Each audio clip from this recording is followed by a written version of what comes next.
name's Robert Boniewski, Captain, Station 30B shift. I'd like to go over the 4 new E1 engines that the county has purchased. They'll be going to stations 16, 21, 22, and 24. They're 2018 E1 Typhoon E-Max pumpers with 1,500 GPM pumps, 750-gallon water tanks, and 30-gallon foam tanks. I'd like to walk around the vehicles, show you some of the changes that we've made to the vehicles and some of the things that are the same, and get you guys familiar with the vehicles prior to them going into service.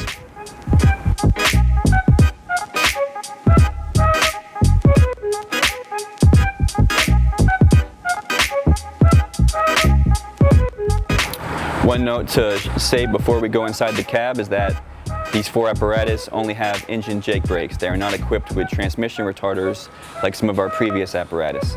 Now we'll open the cab, do some pictures, and show you the inside layout of the cab and dash.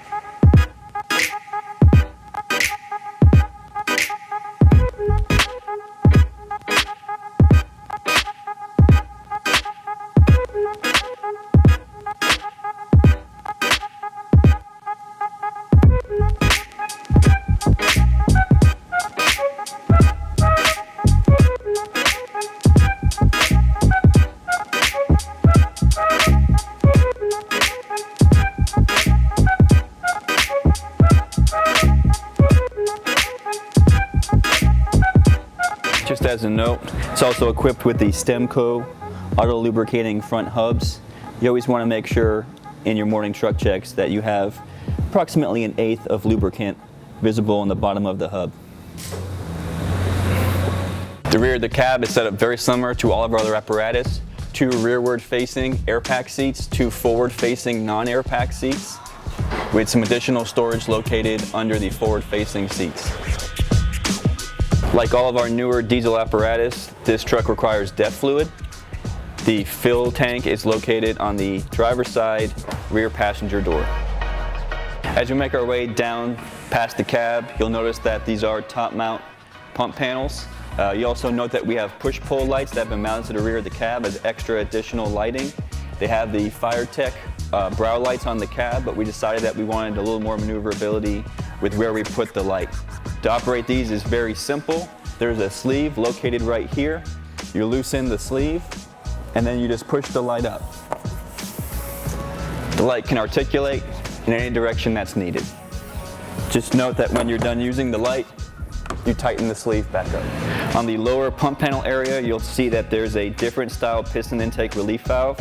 This is made by a company called TFT. That's recommended by E1 due to space with the E-Max configuration. You'll also note that we have speed lays on this truck, which are the removable trays for repacking your pre-connects. We have 1 3/4 pre-connect here and 1 2.5 pre-connect. Also located on the driver's side lower pump area is a hose bib connection with a valve, just like engine 21 and Quint 33.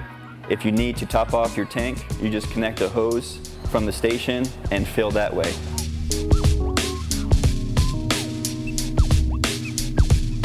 As we work our way down the driver's side of the vehicle, you'll note that we have bottle storage located here in the wheel well area. And as is very clear to see, these engines are equipped with pan-style doors instead of roll-up doors. Very easy to operate, 2 different handles. Gives yourself a lot more storage in the compartment. As you'll note, there's a lot of area up here where the roller would have been located with the roll-up door, that if we have to mount any tall equipment, it gives us more space, more usable space inside the compartment. As we come to the rear of the apparatus, you'll notice that we have hard suction storage on the upper left side.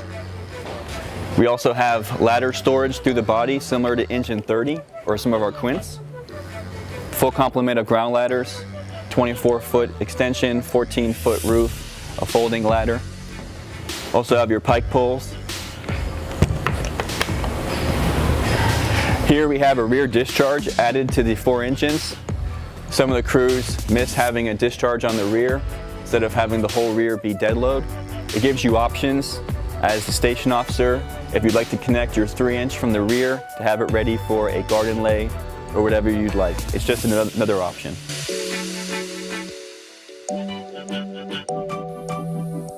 Just to note, as we get into the operation of the hose bed cover, you'll need to remove these tabs prior to sliding the cover. I'd like to go over the operation of the hard hose bed cover on these 4 engines. This is different than the other engines that we have. The operation is pretty simple. Right now it's going to be a little stiff. They are coming to address that with the dealership. However, it's got a button here in the middle. You simply depress that button.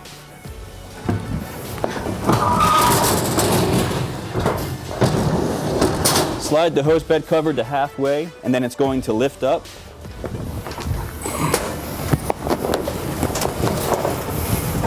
And there are arms that come down that you place in to secure it. Here we have the 2 fill towers for the water tank in the blue, foam tank in the green. There will be a hole added to the hose bed cover to visually access the foam tank. For the water, you can just connect your hose bib and make sure that the tank is full. Located in the passenger side, officer side wheel well, you'll notice this is a little bit larger. This vehicle is not equipped with an onboard generator. All lighting is 12 volt, so that we have the ability to bring lighting into a scene. We have portable tripod lights mounted in the wheel wells with chargers, and these can be taken out and put anywhere to provide LED 12 volt lighting. You may notice this looks a little bit different. These are vents for the vertical exhaust system. So I would just advise not touching this too often. It might get warm. The exhaust system is wrapped with heat wrap. We broke up the ALS compartment on these engines similar to Quint 33 and Engine 30. And in this compartment here, you can mount some of your longer hand tools.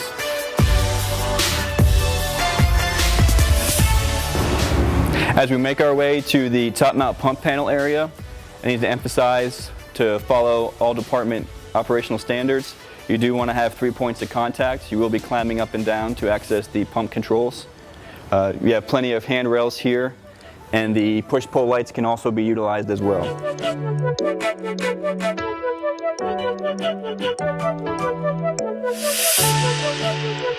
As we move across the pump panel area, we have a Foam Pro 2002 Class A foam system. We have the FRC Pump Boss controller. This also takes place of your 2 large discharge pressure and intake gauges that you would see on older apparatus. We have a Trident air primer, and we have our tank to pump switch located right here.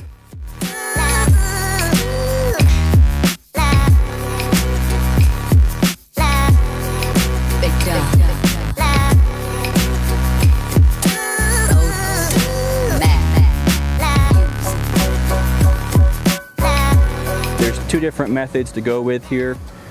You can go straight over the top with the hose, or you can go out the side as the bumper was intended. If you notice, the load is longer than it was on the previous engines due to the length of the bumper. It also gives you the option, if you were to break off the short extender line, this is now a lot easier of a pack to carry to use as a courtyard lay or extend the line somewhere else. So it actually makes it easier for you to use this elsewhere, not just for car fires.